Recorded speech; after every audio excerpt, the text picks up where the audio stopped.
Hello and welcome to Property Matters, supported by Fairview International Property Consultancy and auctionproperty.co.uk. My name is Paul Allen. With me, of course, is Joe Joshi, auctioneer, and it's great to be here at the Queen Elizabeth II Centre in Westminster for the Asian Jewish Business Network Conference 2022. We said we'd be here and it's actually happening.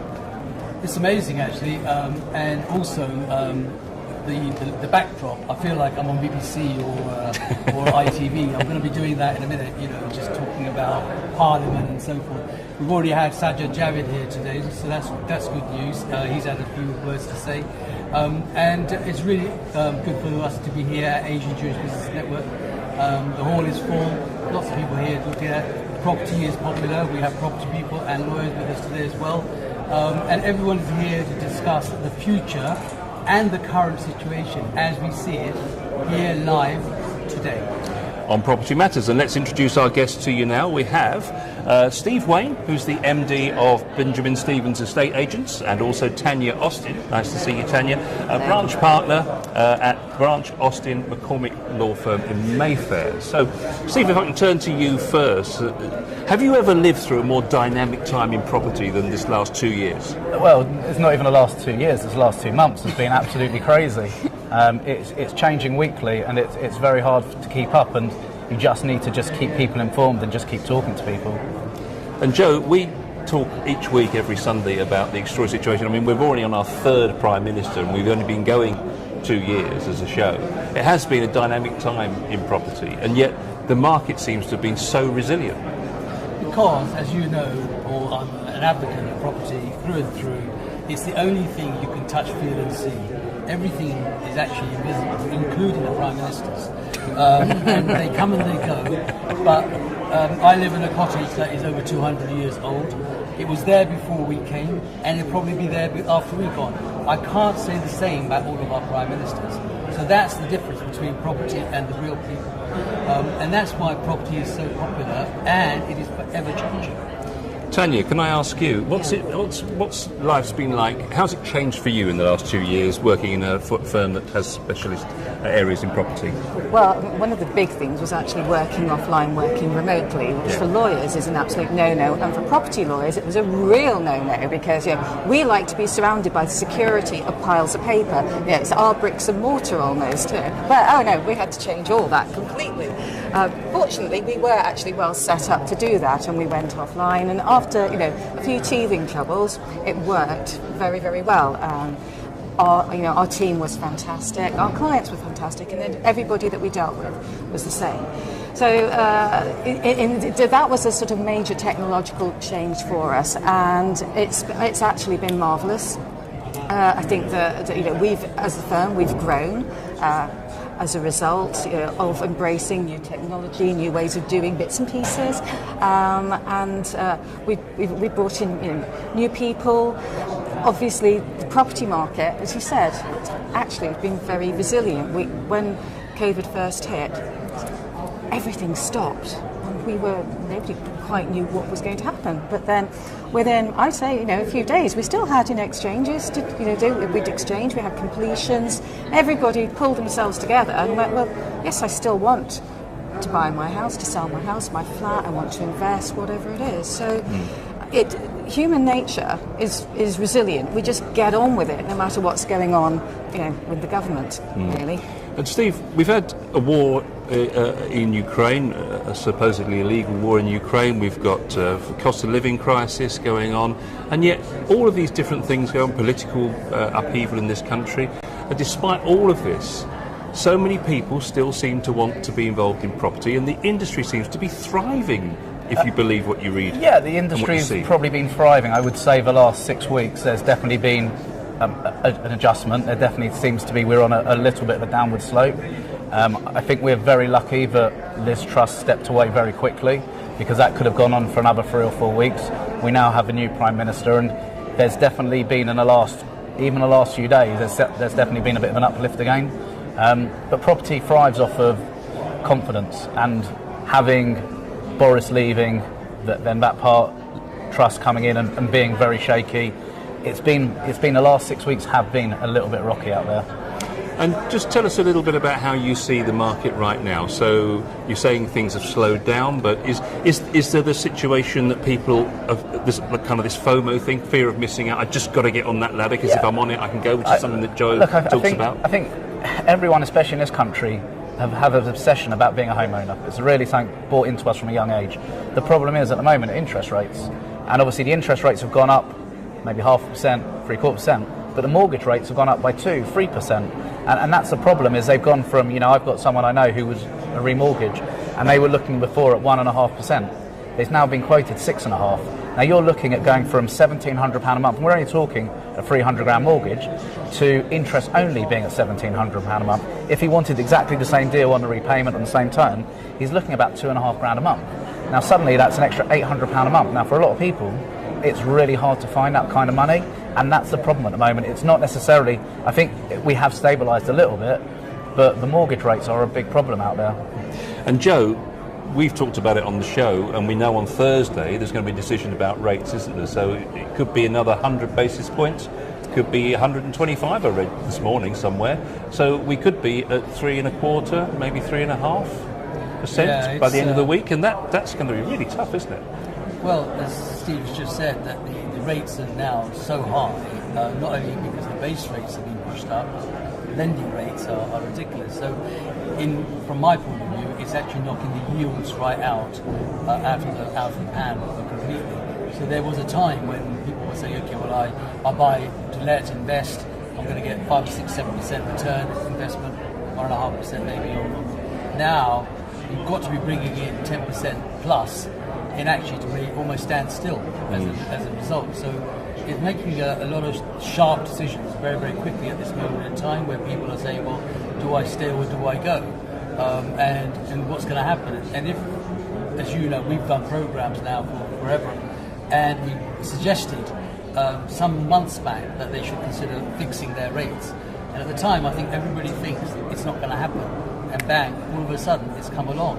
And Bob, obviously, who's always with us doing our mortgage thing, is probably sitting there smiling, saying, I told you so. We told people so that, there's a chance to get 3 or 5 year fixes. They took that off the shelf completely.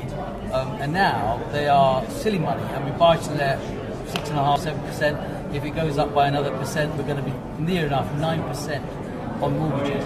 That is where the property will change. However, behind every cloud is a silver lining, and so there's always going to be a buyer that comes in at that time who is ready to be able to fund it at that level, whereas we're all used to it at this level. It was for a long time, and that's probably the difference. So it's timing more than anything else. But I will continue to say that there is no better investment than property. And Steve, are you seeing out there in the market that it's a war between those wanting to buy to let and those looking to first time buy? Are you feeling that sense of that there's not right now? No, but rewind to when the stamp duty was there, it was crazy. Like the first time buyers and the investors were at absolute war together, because that £15,000 made such a big difference. And you got to remember that £15,000 on, say, a £500,000 property was cash. So when someone's borrowing 80%, that 20% of £15,000 is a lot of money. So it took someone who was maybe looking at a 2-bedroom flat could actually make that jump to a 3-bedroom house very quickly. At the moment, the investors have definitely taken a step back over the last 6 to 9 months. But in all circumstances, as Joe's saying, there's a silver lining. Suddenly you're getting cash buyers who maybe a property's been sitting on the market at 300,000 and making offers at 240, 250, and people are like, let me do that deal, let me take that, because they just don't feel that they're going to get anything better. So in every situation, there's always opportunity.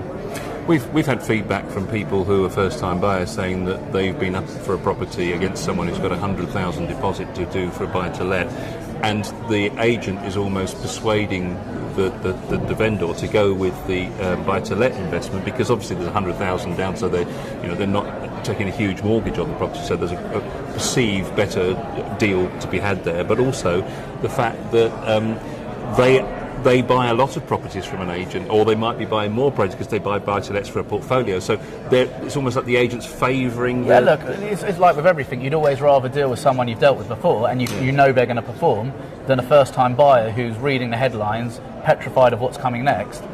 So every situation needs to be taken differently. You know, for us, we like to see people move into their houses, live there as a family. You know, I speak to my staff all the time about you're dealing with someone's biggest asset, you're dealing with someone's dream, and I think, you know, in our industry, people don't realise that enough, how big of a thing we're dealing with. So, you know, for us, we've never tried to push people one way or the other. You know, at the end of the day, it's about choosing the best buyer at that best moment. You know, and it also depends. You know, sometimes you've got someone who hasn't found a property where an investor's better, because the reality is the investor's not going to be driving themselves mad, where a first-time buyer is going to be phoning up every day, what's going on, have they found? So we've also had it flipped at the other situation. We have people who really connect with a buyer and feel they want their home to go to someone who's going to live there and enjoy it. Yeah. Tanya, you advise people on property in your firm, and clearly we're hearing stories, as Joe's alluded to, that buy-to-let investors are finding it tough because they're getting squeezed from both sides. Now the cost of their borrowing is increasing, and of course they're going to have to put rents up by 27%, we saw this last week, to even try and get the sort of returns they used to get. So what advice are you giving to investors in your firm at the moment? Right, well, where people usually come to us at the point where they've found somewhere. Long-standing clients, we talk to them about their general plans, but we're actually not allowed to give advice in that sort of sense, that commercial or financial advice. Notwithstanding that, we do have a lot of experience, and so where if somebody has gone, sometimes you'll get a first-time buyer who's gone for something that nobody else will particularly go for because that's all they can afford, and there's usually a reason why a price might be particularly low. Now, if that's structural or building, something that can be fixed with bricks and mortar, that's fine, but they need to get a good survey, get that checked out. For a landlord, obviously you need to get that checked out, and title is also very important. With a lot of flats, for example, one of the first things that we will check out are the subletting clauses, whether it's permitted, what sort of hoops you have to go through, because there are hidden expenses when you come to sublet a property. You can require landlord's consent. Sometimes that can cost, just on the legal fees of the landlord alone, you know, £1,000 a time, plus then you've got the notice fees to give to the letting agents and the managing agents and so forth. Not the letting agents, the managing agents. So those are hidden expenses that people often don't take into account when they're going to be buying a property. So some properties are better for buy-to-let than others. Some properties are more suited to owner-occupiers in terms of title and the way that their lease is structured. That's one of the things that we look at. I had a lot of information about buy-to-rent. We featured it on the programme last week, in fact. Have you seen that as a growth area within the business or in the wider area? You mean the buy-to-let? Well, no, buy-to-rent as opposed to buy-to-let. So moving into things like the student market and that kind of thing. Yeah, look, the student market is very specialist. You know, I've got friends who are up in Newcastle and they deal with 500-600 people. In London, it's a little bit different. You know, you've got to pick your area right. You're dealing with a certain demographic of tenants. Your tenants are not going to be there for 8-10 years. They're going to be there for normally 9 months of the year. You've then got problems of property sitting there empty. So it's never something that we've ever really grabbed ourselves into. I'm very much a believer of doing good, clean business. Find a nice property, rent it to people that are working. You know, not people who are going to be having parties, not going to be people who are in their houses from 9 o'clock till 4 o'clock every day. You know, so for me, it's not something we've ever really endorsed or pushed. You know, we're very much rent it to someone who's going to work, rent it to someone who's got an income, rent it to the right people at the right price. Unfortunately, there's so many people out there who are trying to make quick money out of property and trying to squeeze every penny, which I understand, but sometimes it makes life harder than it needs to be. And I think there's definitely a key to being, especially in this market with what we've got coming up, being really sensible about how you invest. Joe, you advise a lot of landlords, and you know a lot of landlords that you've worked with professionally over many, many years. Are you seeing that there is an exodus from the buy-to-let? Buy-to-let is an age exodus, in all honesty, in my opinion. There have been people that have come to a certain part of their time and they think, well, actually, now is a good time. Either the taxation isn't working for them, or the cost is too much. They've got a lease that is now too short. They may not consider extending that because the fat is in that extension and they've already had that. So, for example, if they've been renting it out for the last 15, 20 years and now the lease is now 60 years left, they're going to end up paying 30,000, 40,000 to extend. They might think, well, actually now is a good time for me to leave. and let that come to a next generation, someone who's going to take a longer term and have that investment made into that property, give them a return, whereas they've come to that. So they'll take their money out now and then perhaps look at something new. The buy-to-rent market is a growing market now, and that's a growing market because there's a lot of corporations, in fact quite a lot of corporations are beginning to look at that because they've got surplus land and their own property. Whereas originally what they used to do was actually turn around and sell it to a developer and let them do that. So things like supermarkets, sometimes you see that they have a lot of space above them. Now what they're doing is actually taking the planning, turning them into it, and actually providing a buy-to-rent service. That does two or three things for them. One is that they've actually got ready-made customers from their supermarket downstairs, and the other is instead of selling it on, they keep it as their portfolio. It's a tax-efficient vehicle, and they rent it out themselves. Still to private tenants, not necessarily students or anything like that, but they've just gone into the market like everybody else has done. Previously, they probably thought it's our bag. Today, property is pretty much everyone's bag. Now I'm going to get you onto your favourite subject here, which is conveyancing, because we do have two people here from both sides of the coin. So we have an agent and we have a lawyer. So here, shall I give you the boxing gloves now, or should I? I was going to say, No, we're friends, aren't we? We work, you have to work together. It's all about communication, which is one of the things that you were saying earlier. And it's about balanced communication as well. So each both a lawyer and the agent can work together, have some really good relationships with agents, but, and it's where you understand each other. The good solicitors are amazing, and we keep recommending them whether they acknowledge it or not. The bad ones you see come up on your memo and you're just like, that will be ready for next Christmas. And the problem is the public struggle, because you look at things like purple bricks, the public struggle with understanding, because it's cheap, it doesn't mean it works.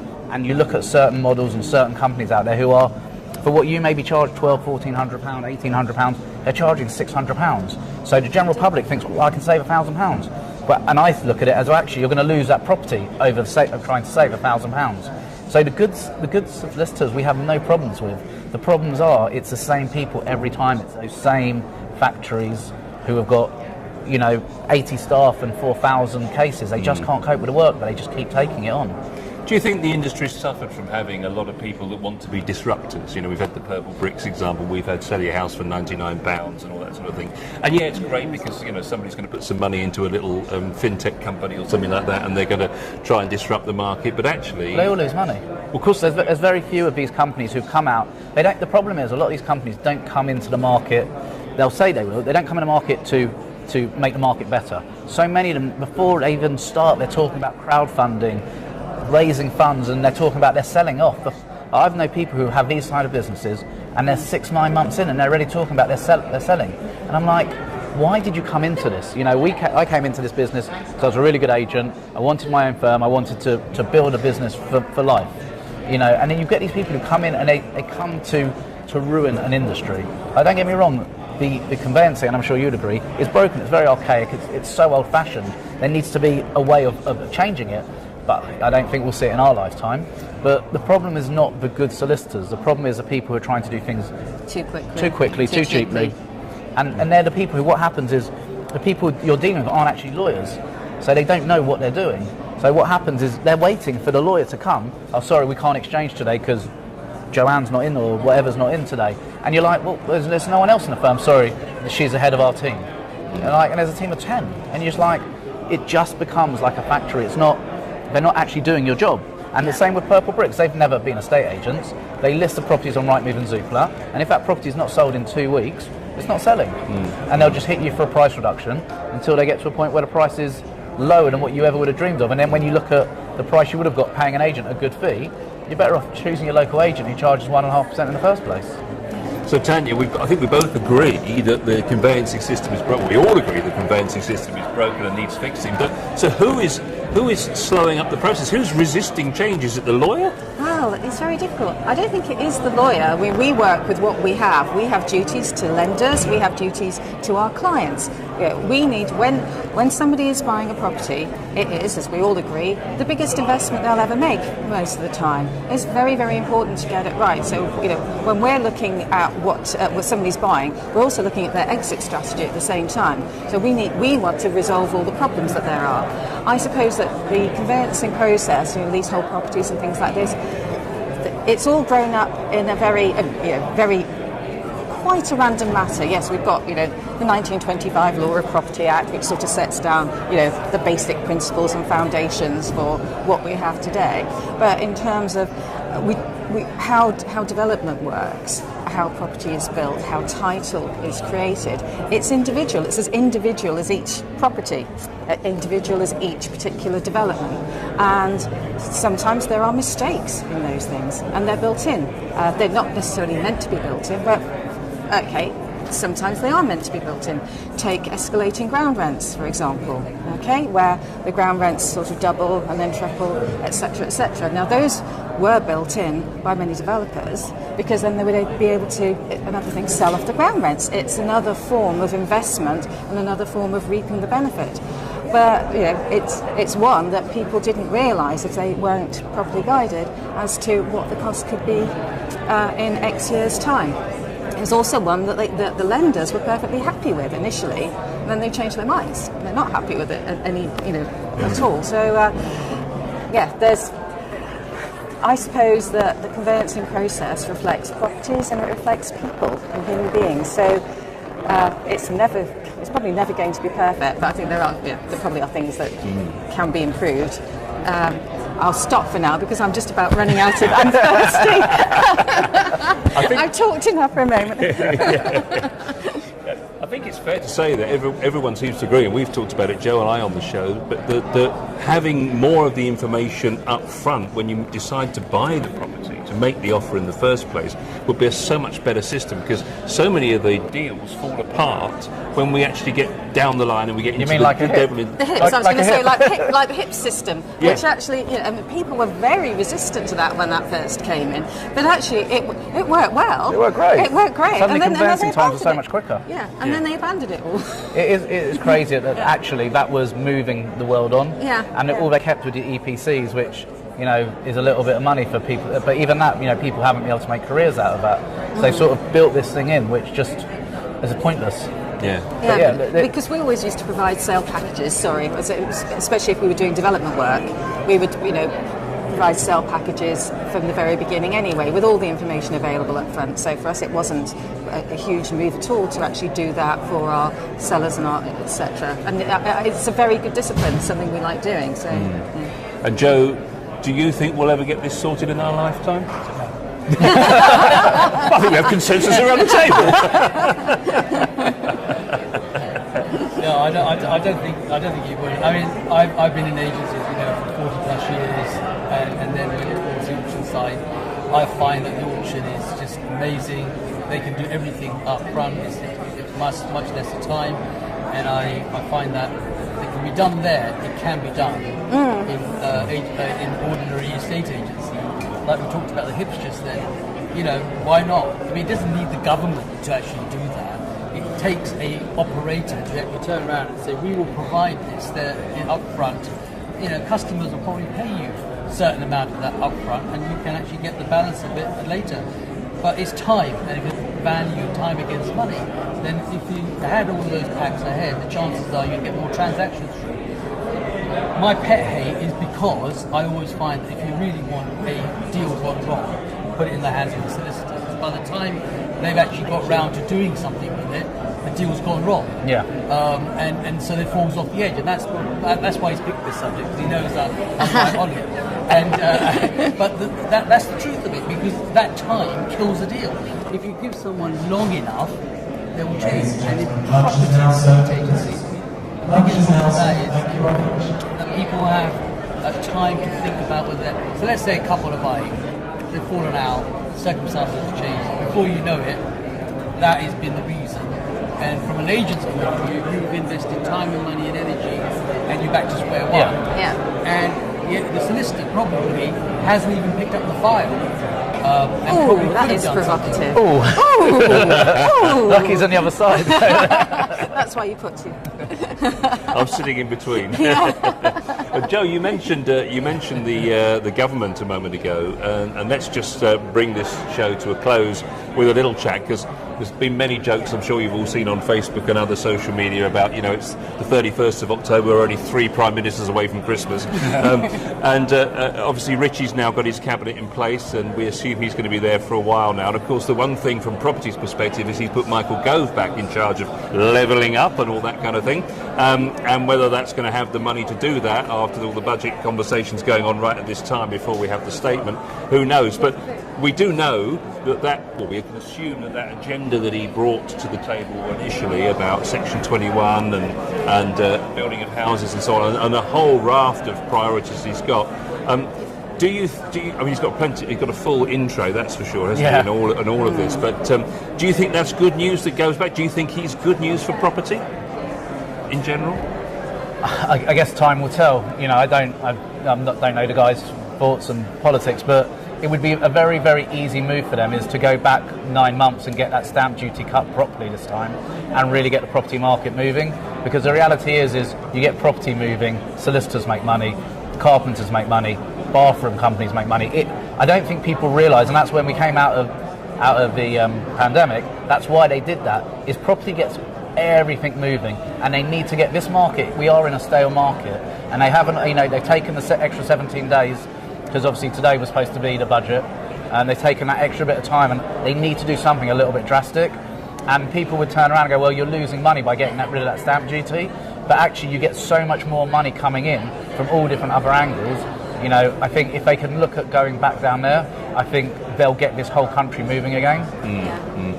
And Tanya, Section 21, they're saying that's going to go, and you can see the rhetoric from I don't want to be too political today, but you can see the rhetoric about unruly landlords, and making victims out of their tenants, etc. So, and of course it's an unregulated industry, and they make big play on that.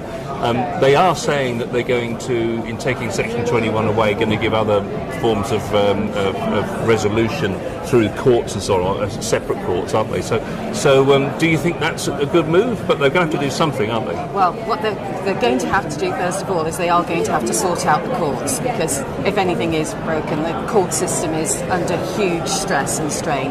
And one of the huge problems with regard to tenancy repossessions has been to do with the fact that it takes so long to get repossession hearings, court hearings. There are two sides to every story. Section 21, no fault. It can still take a long time. I think that perhaps what we could do is maybe keep that Section 21, just personally, but have a much longer notice period, give people more time to move. We act for a lot of landlords, so I've seen Section 21 and Section 8 from the other way around, and it has been very, very difficult and very, very expensive for the landlords to get possession in certain cases, because again, as with everything, every system is open to abuse. It always comes down to human nature. None of us is perfect, no landlord is perfect, no tenant is perfect. So I think that the judicial point, getting the courts, getting the resolution system up running, would be a really good way to take this forward. So Joe, do you think the government's on the side of the tenant or the landlord? At the moment it's on the side of the tenant, and I think Section 21, as I've said to you before, should really kick to the long grass. It has a Section 21A version. I think there are some things that can be tweaked, but I think actually the actual Section 21, which will abolish it, you're just going to create property. Look, the government is short of property. They can't build enough, and they're actually creating a bigger problem for landlords who want to invest in property, who actually can then let them have that property to rent out. So they're not actually looking at the long picture, they're just seeing what happens immediately, and I think that is going to cause a huge problem. They'll come back, they normally do. They're used to doing U-turns. They will do a U-turn as time goes on about this, because property is the main reason why people, 99% of people today here at the Asian Jewish Business Network will look into property. It's one of the things that they are here to do. They love it, they can touch it, they can feel it, they see it, they want to discuss it. It's part of their portfolio, part of the DNA, it's part of what we are born up with. parents tell you buy a property, and now we're telling our kids buy a property, and I'm telling everybody to buy a property. And so, as far as I'm concerned, that will change. But these laws are sat there, made by people like Michael Gove. The question I really want to put Michael Gove, you see in front of me, how many buy-to-lets does he own, and how many properties does he have? Because he probably hasn't experienced that. And if he hasn't experienced it, he should really get into those boots, and maybe he'd understand it. Last question, Steve, if I may. Clearly, if landlords are being squeezed and getting out of the market, that must be good news for first-time buyers. Yeah, look, obviously if landlords are going to be walking away from it, then first-time buyers will jump in. But then there's a new generation of landlords coming as well. So, for all the doom and gloom, and you talk about all the problems, a good landlord will attract a good tenant. And I've never met a landlord who's thrown out a good tenant. And I think people sort of miss it. If a landlord looks after their tenant and you work with a good agency which pushes you to be a good landlord, because if we've got a rogue landlord, we just don't deal with them. We don't have any problems. We manage hundreds and hundreds of properties. We really don't have major issues because our landlords look after our tenants. We don't have the problems with evicting people and getting people out. Because if the tenant, why would a good landlord want to get a good tenant out? They don't. They bought it as an investment, and unless there's a life change in their situation, they don't really want to get the tenants out. I've always said to landlords, keep the rents at the right price so the tenants can afford, and then you don't have the problems. So people will, of course, come out, naturally out the market, but there's a hell of a lot of people waiting to go and fill their places as the next generation of landlords. Well, that just about wraps it up for us today. Let me firstly thank Steve Wayne, who's the MD of Benjamin Stevens Estate Agents, and also Tanya Austin, who's the partner at Branch Austin McCormick law firm in Mayfair. Well, Joe, the sun has shone down here at Westminster at the QE2 Centre. Maybe I shouldn't call it that. It sounds like the ocean liner, doesn't it, really? But anyway, the Queen Elizabeth II Centre here in Westminster. Thank you for watching. Hope that was of interest. It's great to get some property professionals around the table and have a good old chat, even if it is about conveyancing. But so that just about wraps us up for today. Thank you very much indeed for watching. We'll have more from this excellent networking event on our Sunday show at 10 a.m.